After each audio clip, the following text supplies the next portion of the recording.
What if everything you thought you knew about Stonehenge was just the shadow of a far deeper truth? What if the ancient monument that millions visit each year under the blazing sun was actually designed to reveal its greatest secrets only when darkness falls and the moon rises? Tonight, we're about to uncover discoveries so revolutionary that they're forcing archaeologists to completely rewrite the story of Britain's most mysterious monument. We're talking about findings that suggest our ancestors possessed knowledge so advanced, so precisely calculated, that it challenges everything we believed about the capabilities of Neolithic peoples 5,000 years ago. But here's what's truly extraordinary. In 2024, for the first time in over 18 years, we're witnessing an astronomical phenomenon called the Major Lunar Standstill. And right now, as you're watching this video, teams of researchers are standing inside Stonehenge at midnight, documenting something that happens only once in a generation. Something that may finally unlock the monument's most guarded secrets. My name is on this channel, and I've spent the last year diving deep into the latest archaeological discoveries that are turning our understanding of ancient Britain upside down. What I'm about to share with you isn't just another theory about Stonehenge. These are hard scientific facts, backed by cutting-edge research from Oxford, Leicester, and Bournemouth universities, that reveal a truth so stunning it reads like science fiction. Because what if Stonehenge wasn't primarily a solar monument at all? What if everything we've been taught about this ancient wonder was based on observing it at the wrong time of day, under the wrong celestial conditions? And what if the real magic only happens when the moon is full, the night is clear, and the shadows dance between stones that were precisely positioned to capture lunar light in ways that would make modern architects weep with envy? Over the next 30 minutes, I'm going to take you on a journey that begins with a discovery made just months ago that has archaeologists literally rewriting textbooks.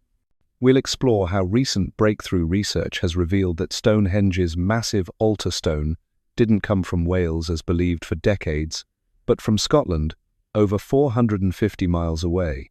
And this isn't just about moving a big rock.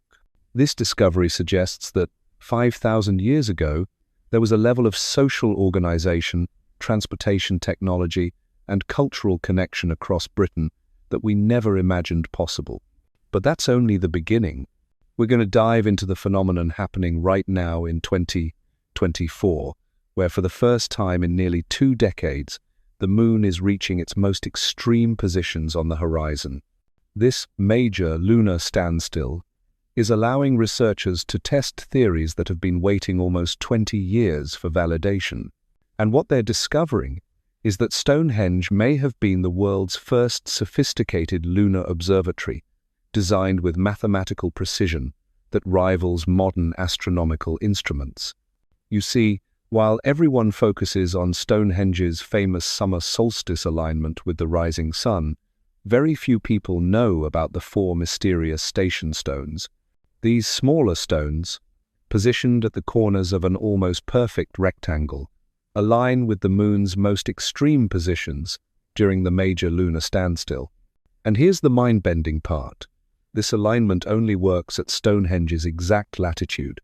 Move the monument just 50 kilometers north or south, and the alignment disappears completely.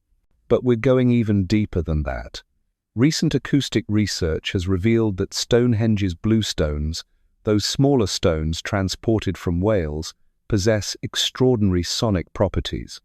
When struck, they ring like bells, creating haunting musical tones that would have echoed across Salisbury Plain during ancient ceremonies. Imagine the psychological impact of standing within that stone circle under a full moon, with the ringing stones creating an otherworldly symphony that seemed to connect earth and sky. And then there are the discoveries that challenge our most basic assumptions about how these monuments were built. New research has definitively proven that these massive stones were transported by human effort, not by glacial movement as some scientists had theorized. We're talking about our ancestors achieving logistical feats that would challenge modern engineering crews, all without wheels, without metal tools, without any of the technology we consider essential for moving objects weighing tens of tons across hundreds of miles of challenging terrain. But perhaps the most revolutionary discovery is what this all means about the people who built Stonehenge. This wasn't the work of isolated tribes struggling for survival.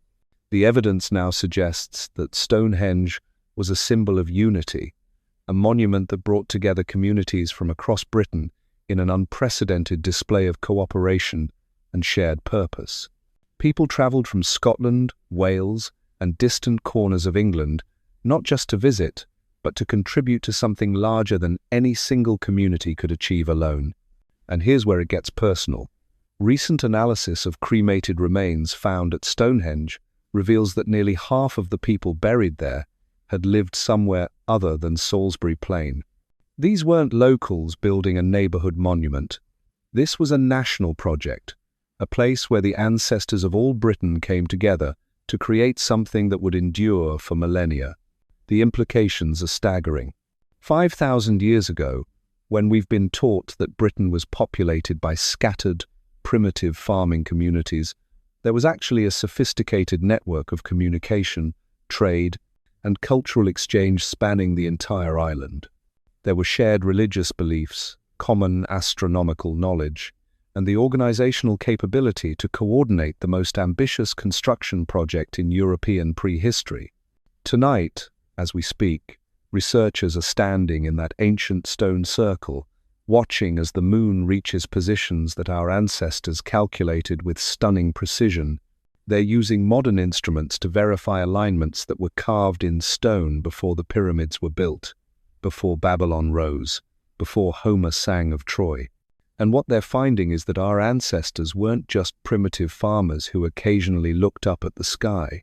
They were sophisticated astronomers who understood celestial mechanics so well that they could predict lunar cycles decades into the future. This is about more than just moving stones or tracking celestial bodies. This is about recognizing that the people who built Stonehenge possessed a level of knowledge and organizational capability that forces us to completely reconsider what we thought we knew about the ancient world. They understood mathematics, astronomy, acoustics, and engineering at levels that wouldn't be surpassed for thousands of years. But there's something else, something that goes beyond the technical achievements. The more we learn about Stonehenge, the more we realize that it was built by people who saw the world very differently than we do. To them, the boundary between earth and sky, between the living and the dead, between day and night, was far more fluid than our modern minds can easily comprehend. They built a monument that exists simultaneously in multiple realms, a place where the physical and spiritual worlds intersected under the light of the moon. And that brings us to perhaps the most haunting question of all. If Stonehenge reveals its greatest secrets only under moonlight, if its true purpose was tied to astronomical events that happen just once in a generation, then what did our ancestors know about the cosmos that we've forgotten? What wisdom was encoded in those precisely positioned stones that we're only beginning to rediscover today? The answers to these questions are emerging from research happening right now, in real time, as the Major Lunar Standstill of 2024 unfolds. And what researchers are discovering is forcing them to conclude that Stonehenge isn't just an ancient monument. It's a time machine, a direct connection to a level of human knowledge and spiritual understanding that we're still struggling to comprehend. But to understand how our ancestors achieved this impossible feat, we need to go back to the very beginning. We need to travel back 5,000 years, to a world that existed long before written history, where knowledge was passed down through generations, not in books or scrolls, but through the careful positioning of massive stones that would speak to those who knew how to listen. Picture this. It's around 3,100 BCE, and small farming communities scattered across the British Isles are beginning to notice something extraordinary about the place we now call Salisbury Plain. It's not just the landscape, though the rolling chalk downland certainly has its own mystical quality. It's the sky above it. At this precise latitude, Something magical happens with the movements of the moon that doesn't occur anywhere else in Britain. The early inhabitants didn't just stumble upon this discovery. They were already sophisticated observers of celestial patterns, people who had been tracking the sun's journey across the sky for generations, using horizon calendars to know when to plant and when to harvest. But the moon was different. While the sun followed a predictable yearly cycle, the moon's behavior was far more complex, far more mysterious. Every month, these ancient astronomers watched as the moon rose and set at different points along the horizon. But what they gradually realized was that the limits of these moonrise and moonset positions weren't fixed. They changed over a much longer cycle, a cycle that took 18 years and 7 months to complete. And at the peak of this cycle, something extraordinary happened. During what we now call the Major Lunar Standstill, the moon would rise and set at positions on the horizon that the sun never reached. For people who had spent their entire lives tracking the sun's movements, seeing the moon venture into territory beyond the solar realm must have been deeply significant, perhaps even sacred. It was as if the lunar deity had grown powerful enough to surpass the solar one. But here's where it gets truly remarkable. These ancient observers didn't just notice this phenomenon, they decided to build something that would capture it, preserve it, and perhaps even predict it for future generations. They began the first phase of construction at Stonehenge, not with massive stones, but with earthworks, a circular bank and ditch that would serve as the foundation for everything that followed. Within this circular enclosure, they dug 56 pits, known today as the Aubrey holes, arranged in a perfect circle. Recent research suggests these holes may have originally held timber posts or smaller stones, creating an early version of the monument that could track and predict lunar cycles with startling accuracy. The number 56 isn't random. It's precisely 3 times the number of years in the lunar standstill cycle. For several centuries, this earthwork monument served as both an observatory and a cemetery. People brought their cremated dead from across Britain to be buried within its sacred boundaries, and significantly, many of these cremations were concentrated in the southeastern section of the monument, in the exact direction where the moon rises at its most southerly extreme during the Major Lunar Standstill. But the most ambitious phase was yet to come. Around 2500 BCE, these ancient engineers began the monumental task of bringing massive stones from the far corners of Britain to create the monument we recognize today. And this is where the story becomes almost unbelievable. The smaller stones, the bluestones, were transported from the Preseli Hills in Wales, a journey of over 140 miles across some of the most challenging terrain in Britain. But recent analysis has revealed something that changes everything we thought we knew about this achievement. These weren't just any stones randomly selected from Welsh quarries. They were specifically chosen for their unique acoustic properties. When struck, these bluestones ring like bells, producing clear, resonant tones that can be heard across vast distances. The ancient people of Wales had known about these singing stones for generations. They even named their village Maenclochog, meaning ringing stones, and used bluestones as church bells well into the 18th century. But bringing these particular stones to Stonehenge required more than just appreciating their musical qualities. The logistics alone should have been impossible. We're talking about stones weighing up to 4 tons each, transported across rivers, mountains, and marshlands by people who had no wheels, no metal tools, no beasts of burden capable of pulling such loads. Yet, somehow, they did it. They brought 82 bluestones from Wales to Salisbury Plain, arranging them in patterns that would capture and amplify their acoustic properties under the light of the moon. But the bluestones were just the beginning. The truly massive sarsen stones, some weighing over 50 tons, were shaped and positioned with mathematical precision that rivals modern construction techniques. These enormous trilithons, standing up to 7 meters tall, were arranged to create a monument that functioned simultaneously as a solar calendar, a lunar observatory, and an acoustic chamber. And then came the most mysterious addition of all, the altar stone. For decades, archaeologists believed this massive 6-ton sandstone block had also come from Wales, making it part of the same cultural exchange that brought the bluestones. But breakthrough research published in 2024 has shattered this assumption completely. Using advanced geological analysis techniques that can identify the unique chemical fingerprints of rocks, scientists have determined that the altar stone actually originated in Scotland, specifically in the Orcadian basin of northeast Scotland. This discovery is so revolutionary that it's forcing archaeologists to completely reconsider their understanding of ancient British society. We're not talking about a short journey across neighbouring territories. The altar stone was transported at least 450 miles from its origin point to Salisbury Plain. In the Neolithic period, without roads, without vehicles, without any of the infrastructure we consider essential for long-distance transport, this represents a logistical achievement that borders on the impossible. But the implications go far beyond the technical challenge of moving a massive stone. This discovery suggests that 5,000 years ago, there were active cultural connections spanning the entire length of Britain.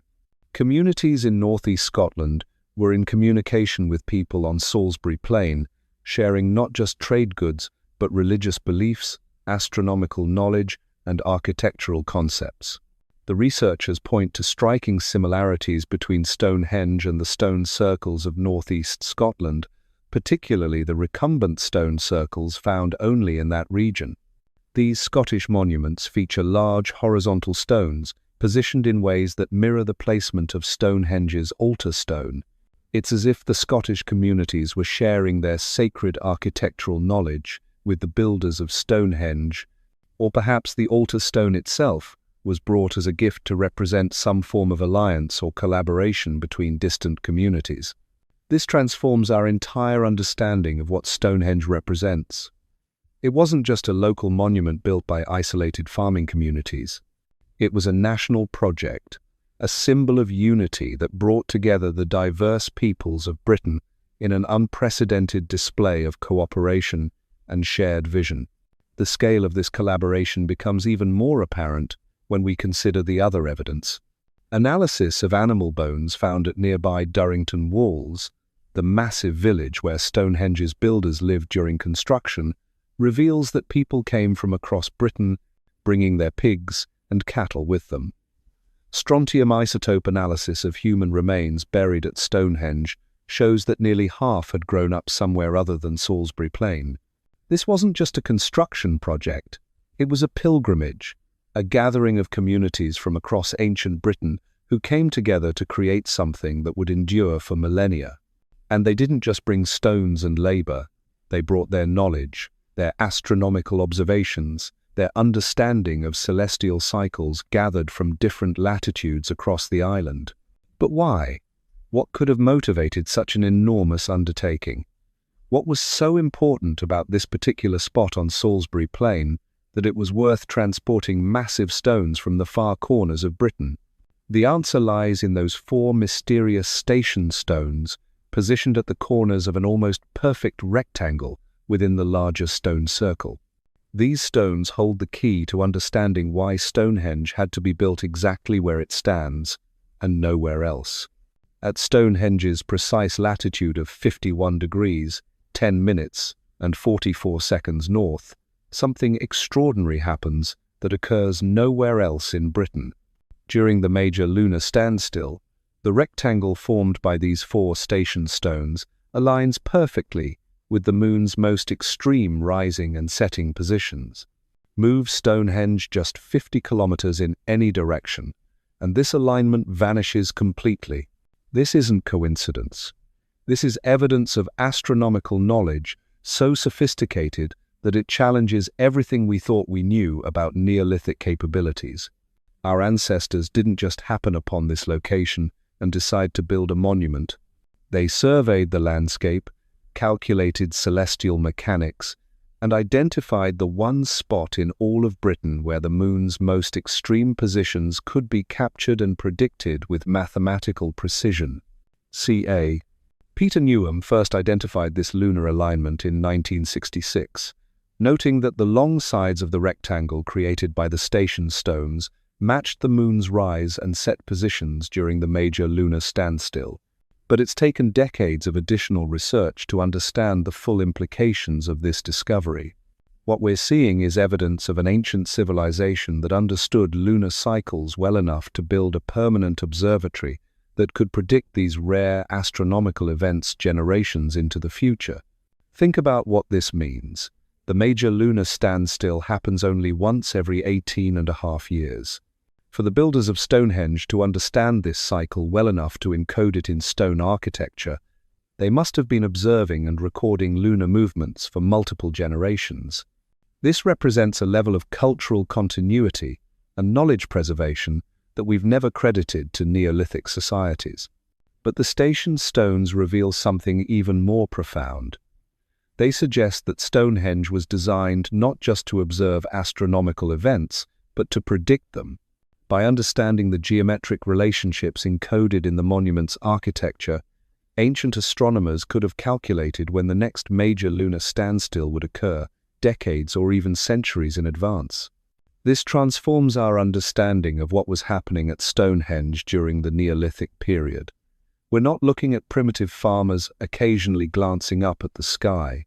We're seeing evidence of a sophisticated astronomical tradition that required precise mathematical knowledge, long-term observational records, and the ability to translate complex celestial mechanics into permanent stone architecture. And here's where it gets even more extraordinary. Recent research has revealed that the station stones weren't just astronomical markers. They were also surveying tools used to help measure out the massive Sarsen circle that was constructed around 500 years after the site was first used for cremations.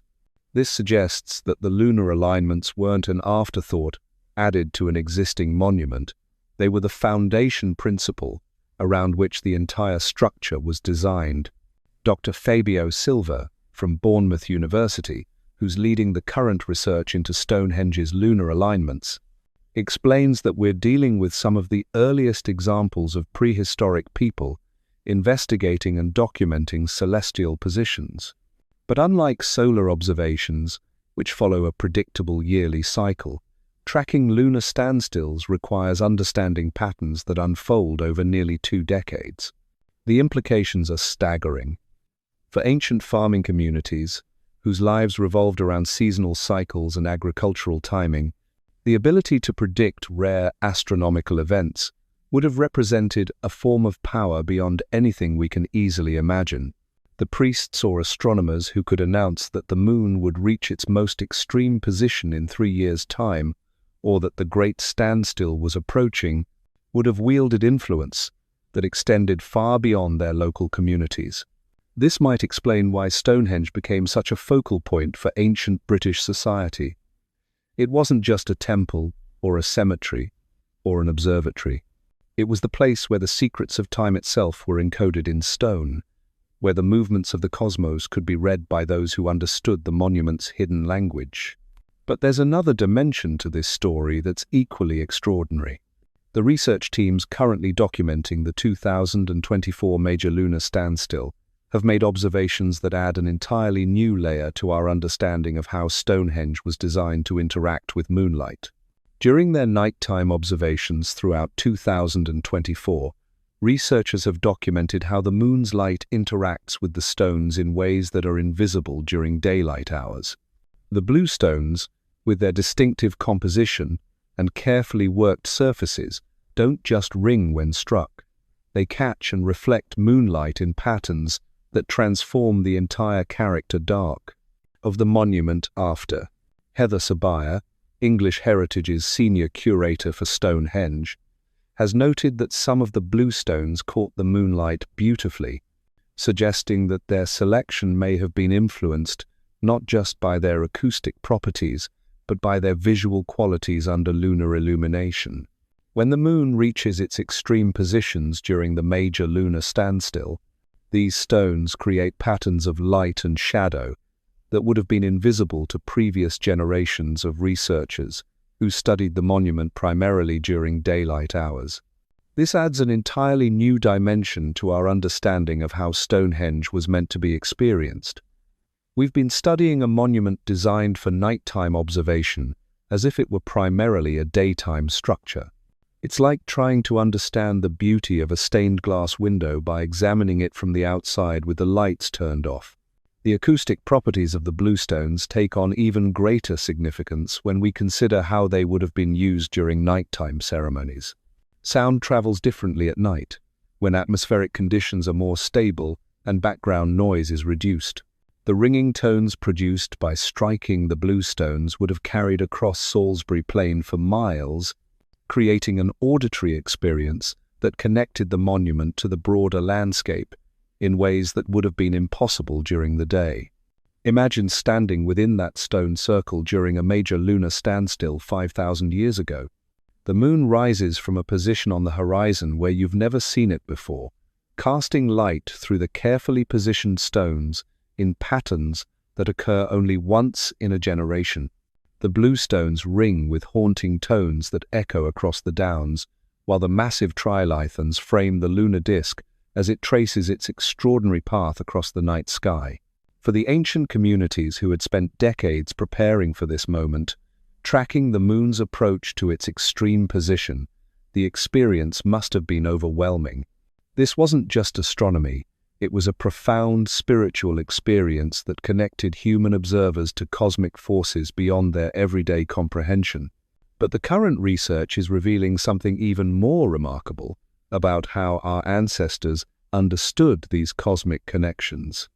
Analysis of the cremated remains buried at Stonehenge during its earliest phases shows that many of the cremations were positioned to align with the moon's most southerly rising position during the Major Lunar Standstill. This wasn't random placement. It suggests that the monument's designers understood the connection between lunar cycles and the passage from life to death. The anthropologist Mike Parker Pearson has proposed that Stonehenge was fundamentally about ancestor worship, a place where the living could maintain connections with the dead through astronomical alignments that transcended human timescales. The Major Lunar Standstill, occurring only once in a generation, would have been the perfect celestial event to mark these connections between the temporal world and the eternal. This interpretation gains even more power when we consider the broader landscape around Stonehenge. The monument wasn't built in isolation. It was part of a complex ceremonial landscape that included the massive settlement at Durrington Walls, connected to Stonehenge by a processional avenue that led directly to the River Avon. Recent research suggests that this avenue wasn't just a pathway between sites. It was designed to channel people through a ritual journey that moved from the domain of the living at Durrington Walls to the domain of the ancestors at Stonehenge. And this journey was timed to coincide with astronomical events, particularly the Major Lunar Standstill, when the boundary between earthly and cosmic realms was understood to be at its thinnest. The evidence for this comes from the positioning of timber posts that once stood along the avenue. These posts were arranged to frame views of the moon at its most extreme positions, creating a processional route that gradually revealed the full astronomical drama as people approached the stone circle. By the time they reached Stonehenge itself, they would have been primed for an experience that combined architectural grandeur, acoustic effects, and astronomical spectacle in ways that we're only beginning to understand. This reveals something profound about the sophistication of Neolithic ceremonial practices. The builders of Stonehenge weren't just creating a monument, they were designing an entire experiential journey that used landscape, architecture, sound, and celestial mechanics to create psychological and spiritual effects that would have been overwhelming to participants. And here's what makes this even more extraordinary. The knowledge required to coordinate all these elements, astronomical observation, acoustic engineering, landscape design, and ceremonial choreography, suggests a level of cultural sophistication that we've never credited to prehistoric societies. These weren't isolated farming communities struggling for survival. They were part of a complex civilization that understood how to use environmental and astronomical knowledge to create experiences that transcended ordinary human consciousness. The evidence for this sophisticated understanding extends far beyond Stonehenge itself. The discovery that the altar stone came from northeast Scotland has revealed connections to the recumbent stone circles of that region, monuments that show similar astronomical alignments and architectural principles. This suggests that the knowledge encoded at Stonehenge was part of a broader tradition that spanned ancient Britain, a shared understanding of how to read the cosmos and translate that knowledge into stone architecture. But perhaps the most remarkable thing about this ancient astronomical knowledge is how precisely it was calculated. The alignments built into Stonehenge don't just approximate the moon's extreme positions, they predict them with accuracy that rivals modern instruments. This level of precision could only have been achieved through generations of careful observation, mathematical calculation, and cultural preservation of astronomical knowledge. The researchers currently documenting the 2024 Major Lunar Standstill are using sophisticated electronic instruments to measure lunar positions and stone alignments. Yet, they're finding that the ancient builders of Stonehenge achieved comparable accuracy using nothing more than careful observation and geometric principles encoded in stone architecture. It's a humbling reminder of how much knowledge we've lost about our ancestors' capabilities. And there's something else that makes this story even more extraordinary. The astronomical knowledge encoded at Stonehenge wasn't just theoretical, it was practical, designed to serve the needs of communities whose lives depended on understanding natural cycles and seasonal changes. For ancient farming societies, the ability to predict astronomical events was directly connected to agricultural success, social organization, and spiritual well-being. The Major Lunar Standstill, occurring once in a generation, would have provided a natural framework for marking major social transitions, planning long-term projects, and maintaining cultural continuity across decades. But the knowledge went deeper than practical applications. The precision of Stonehenge's astronomical alignments suggests that its builders understood mathematics and geometry at levels that wouldn't be surpassed until the classical period thousands of years later. They grasped concepts like angular measurement, geometric proportion, and predictive calculation that we consider hallmarks of advanced civilization. This forces us to confront an uncomfortable truth about our assumptions regarding prehistoric peoples. We've been conditioned to think of technological and intellectual progress as linear, with each generation building on the achievements of the previous one.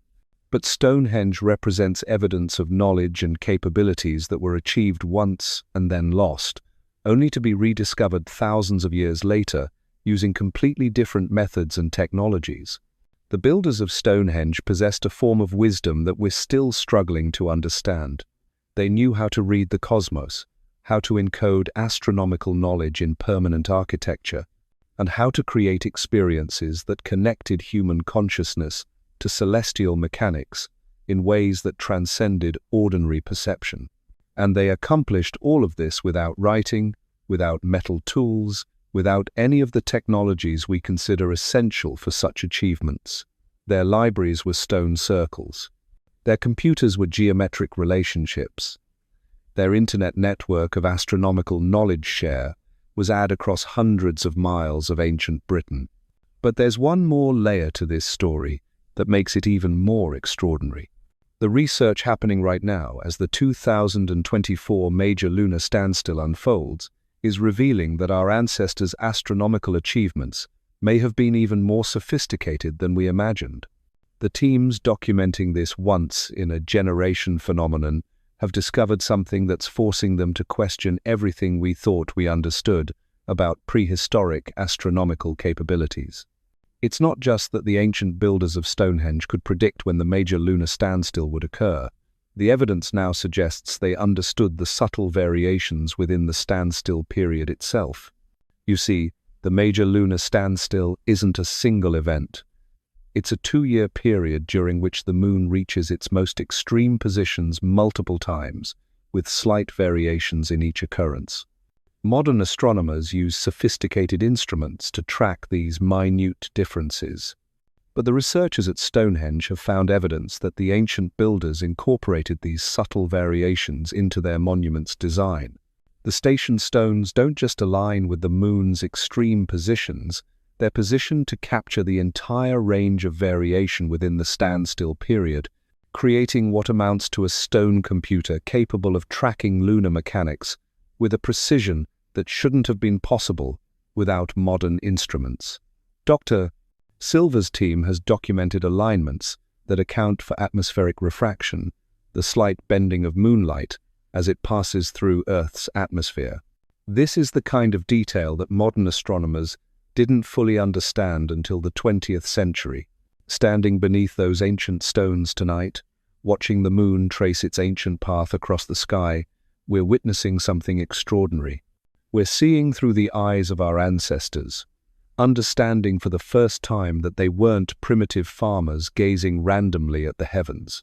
They were brilliant astronomers, master engineers, and visionary architects who encoded cosmic secrets in stone that we're only now beginning to decipher.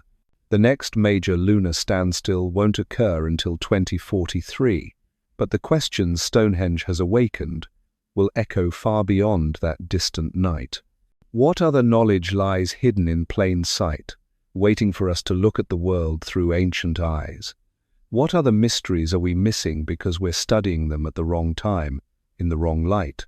If this journey into Stonehenge's moonlit secrets has changed how you see our ancestors, if it's made you wonder what other wisdom we've lost to time, then hit that subscribe button. Because there are more mysteries out there, more forgotten knowledge waiting to be rediscovered. And sometimes, the most profound truths are the ones that have been hiding in the shadows all along.